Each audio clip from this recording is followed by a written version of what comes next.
महाविकास आघाडीच्या नेत्यांभोवतींचा तपास यंत्रणांचा फास दिवसेंदिवस आवळत चाललाय। ठाकरे गट आणि राष्ट्रवादीचा शरद पवार गट ईडीच्या रडारवर आहेत।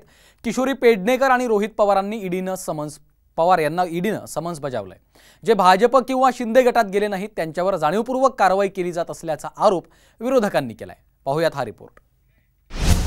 महाविकास आघाडीच्या 2 नेत्यांना ईडीचे समन्स। किशोरी पेडणेकर आणि रोहित पवारांना समन्स।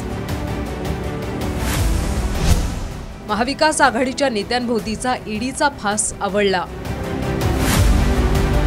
राजन साळवी आणि सूरज चव्हाण यांच्यानंतर आता महाविकास आघाडीचे आणखी 2 नेते तपास यंत्रणांच्या रडारवर आलेत। ठाकरे गटाच्या किशोरी पेडणेकर आणि राष्ट्रवादीचे आमदार रोहित पवार यांना ईडीनं समन्स बजावलंय। कथित बॉडी बॅग घोटाळा प्रकरणी पेडणेकरांना गुरुवारी चौकशीला हजर राहायला सांगण्यात आलंय। दरम्यान बॉडी बॅग प्रकरणाशी आपला संबंध नसल्याचं पेडणेकरांनी म्हटलंय।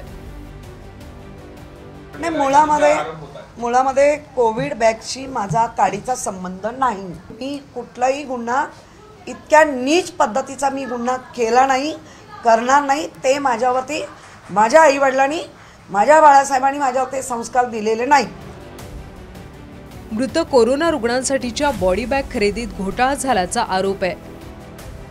बाजारात 1300 रुपयांना मिळणारी बॉडी बॅग 6800 रुपयांना खरेदी केल्याचा ठपका आहे।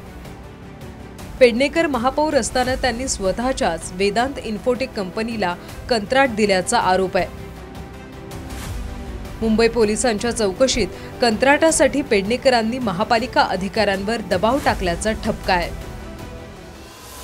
दुसरीकडे राष्ट्रवादीचे आमदार रोहित पवार यांनाही ईडीनं बुधवारी चौकशीला हजर राहायला सांगितलंय। रोहित पवार हे बारामती ॲग्रोचे सीईओ आहेत। 50 कोटींच्या कर्जाप्रकरणी संभाजीनगरमधल्या कन्नड सहकारी कारखान्याचा लिलाव झाला होता। कारखाना बारामती ॲग्रो कंपनीनं खरेदी केला। बारामती ॲग्रोबरोबरच हायटेक इंजिनिअरिंग आणि एका कंपनीचा लिलावात सहभाग होता। बारामती ॲग्रो कंपनीनं हायटेक इंजिनिअरिंगला 5 कोटी दिल्याचं बँक छाननीत निष्पन्न झालंय। 5 कोटी मिळाल्यानंतर हायटेक इंजिनिअरिंगचा लिलावात सहभाग आहे।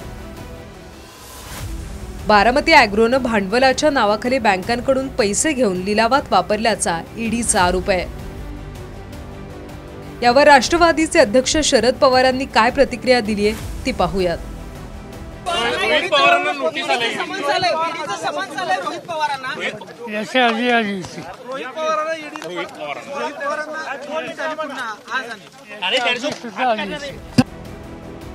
भाजपला विरोधकांना संपवायचा असा हल्लाबोल ईडीच्या समन्सवरून विरोधकांनी केलाय। भारतीय जनता पार्टीचे अध्यक्ष जे.पी. नड्डा मुंबईत येऊन म्हणाले की इथून पुढे एक आणि एकच पक्ष शिल्लक राहील, तो म्हणजे भाजप असेल।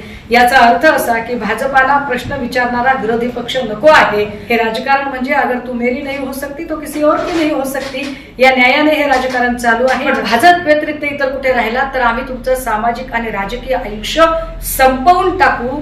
हा जणू काही सूडबुद्धीच्या राजकारणाचा विडा भाजपाने उचलला आहे। कधी एकनाथ शिंदेची कुबडी घेता, कधी अजितदादाची कुबडी घेता। 2-2 कुबड्यांवर चालून सुद्धा तुम्हाला कॉन्फिडन्स नाहीये की आपण या लोकसभेच्या निवडणुकांमध्ये जिंकू। यांना पराभवाची इतकी भीती वाटतेय की ती अशा प्रकारची भीती रोहित दादांना दाखवणार किंवा राजन साळवींना दाखवणार, सूरज चव्हाणांना दाखवणार। पण यांच्या भीतीला कोणीही घाबरणार नाही, कोणीही गुडघे टेकणार नाही आणि आम्ही लढणारे लोक आहोत आणि लढत राहू। आदित्य ठाकरे यांचे निकटवर्तीय सूरज चव्हाण यांना खिचडी घोटाळा प्रकरणात अटक करण्यात आली, तर राजन साळवी यांना सोमवारी एसीबी कार्यालयात हजर राहण्यासाठी समन्स बजावण्यात आलाय। गुरुवारी 10 तासांच्या चौकशीनंतर राजन साळवी यांचा मोबाईल देखील तपास अधिकाऱ्यांनी जप्त केला आहे।